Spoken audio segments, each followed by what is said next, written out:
Does being frugal and saving money mean you can't enjoy life?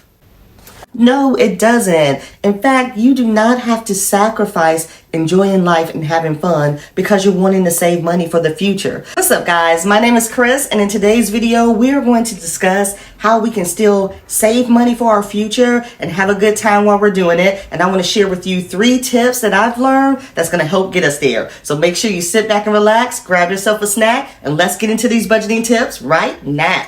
Hey guys, thank you for joining me today. So like I said, we are all saving money for our future, right? So we all need to be a little bit frugal in order to do that, but it does not mean we need to sacrifice those things that we enjoy in life. And so today, I'm going to discuss with you 3 budgeting tips that can help us do that. But before I get started with those tips, why don't you drop in the comment section below some of the things that you do to have fun while also saving money. Let's get into tip number 1, and that's prioritizing your spending. So when I say prioritize your spending, that does not mean to cut back on everything that you enjoy, but what it means is cut back on those things that are less important to you and focus on the things that are important to you. So for example, if you love to travel, make sure you're allocating most of your funds towards your travel envelope and cutting back on some of those less important things that you don't need. There are 3 ways we can go about doing this. The first way is identifying your needs versus your wants. So what are our needs? We know we have to pay our mortgage or rent. We got to have food. We got to have groceries. We got to have gas. But do we need that Starbucks coffee? Do we need to go out to lunch every day? Do we need to make sure that we're buying the latest thing on Amazon? No. So what you can do is cut back on some of those less important items, like always on Amazon spending money, and putting more of that money into a travel envelope if that's something you enjoy. The next thing we want to make sure we do to prioritize our spending is to set financial goals.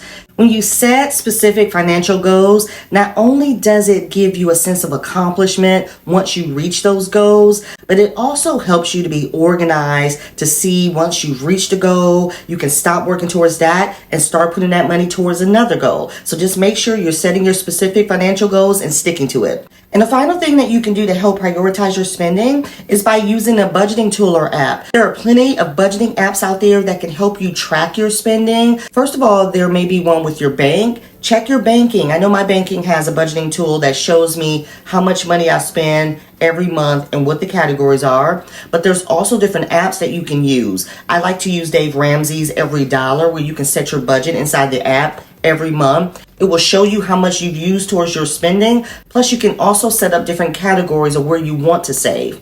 There's also different apps out there like this one called Digit, where you can place money into different categories electronically. It will pull it out of your account and you never see it. And finally, there's also just good old pen and paper. If you're good about setting a budget and writing down your expenses and how much you want to save every month, pen and paper always does the job. So those are just a few things that can help us prioritize our spending while we're saving money, but to also make sure we're putting money aside for those things that we enjoy. So comment down below, did you have any of those things on your list? Are you guys using any of those methods to help prioritize your spending? Now let's get into budgeting tip number 2 to help us enjoy life while we're saving money.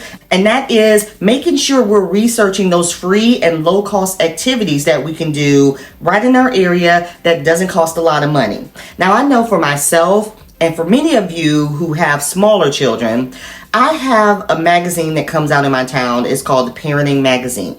And in this magazine, every month, when Mini-Me was younger, it would have all kind of free activities you can do around town. Free and those that cost money. But most of the time, it would have a lot of free activities that you can do around town all throughout the month that you can play in your calendar. So make sure if you have small children, look for magazines like that. They have them in the grocery stores. They have them online where you can kind of plan your calendar, see what's going on around your town to do stuff that doesn't cost a lot of money. Another thing I know I like to participate in is I go to our local library. When's the last time you've been to your library? There's all kind of fun things that you can do in the library. Right now, Mini-Me participates. They have a 7th grade and up teen club where once a month they have different activities the kids can participate in, contests. She won a gift card from building her gingerbread house over Christmas. So just look for things like that you can do for the children, and also look for things you can do for yourselves. While you're researching free and low-cost activities, there are a lot of things at your community parks. I know that our park has movie in the park over the spring and summer, so you can go every Friday, bring your blanket, bring dinner, get set up at the park, and they have it on a big jumbo screen where you can watch. It's not the latest movie, but it's a recent movie, and that's something you can do as a family. You can also go for a hike, go for an adventure, do a scavenger hunt. There's so many things that you can do for yourself to have fun, and it doesn't cost a lot of money. There's a lot of great things out there you can do as a family, and there's definitely a lot of things you can do out there for the kids. To have fun does not mean you have to spend a lot of money. So just think of fun and creative things that you can do that does not cost a lot of money while you're saving for your future. So before we move into our final budgeting tip that will help us be frugal and continue to save money for our future, but also enjoy life and have a great time, make sure you go ahead and hit that like button. And if you're not subscribed already, what are you waiting for? Make sure you go ahead and hit that subscribe button too. Now, this last budgeting tip that I'm going to put out here, we are all guilty of, especially myself, and I'm going to make sure I start working on this. The last budgeting tip I have for you that will help you save money but also enjoy life is to make sure we are cooking at home and eating out less. I know. This tip I need to follow first. Now, I know it is so much more convenient and easier to order food these days. You got your Uber Eats, you got your DoorDash, you got your food delivery systems, but it costs so much more money to pay those delivery fees, to pay the taxes, to do the tip, when you could have went to the grocery store and cooked your meal at home and saved a lot of money. So how do we go about doing this? Because I know one of the things myself, I spend a lot of money going out, and if I calculated how much money I spent eating out all the time, it would be enough for a vacation. So one of the ways that will help us eat out less and cook more at home, you got to start by meal planning. How many of you do a monthly meal plan for your family and stick to it? Well, that's one of the ways that will help us save money. We've got to meal plan. Secondly, you've got to shop for what's already in your freezer and your pantry. I'm sure there's plenty of things that you can utilize that you already have at home that you can make great meals with. And finally, make it a family adventure. This is another way to have fun while making sure you're cooking at home and not spending a lot of money going out. Have a family competition game. Let's see who can make the best pizza. Or have a cupcake game. Whoever makes the most creative cupcake wins a prize.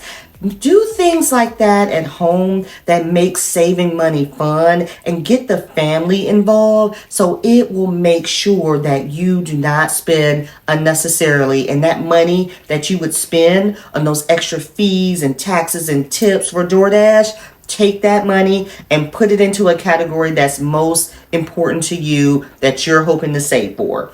All right, and there you have it. 3 budgeting tips that will help you enjoy life while you're saving money for your future. By prioritizing your spending, by researching those free and low-cost activities around town, and by cooking more at home and spending less money eating out, you will save money and still be able to do the things that you enjoy in life. Being frugal or saving money doesn't mean that you can't have fun. Still make sure you're doing the things that you love and enjoy, because it's good for your mental stability too. And remember, saving doesn't have to be boring. Saving can be fun. If you guys want to see more videos on how saving can be fun, go ahead and click on this box right here and make sure you check out my latest video where I can show you how to have a good time saving money. And until then, I will talk to you guys next week. Bye!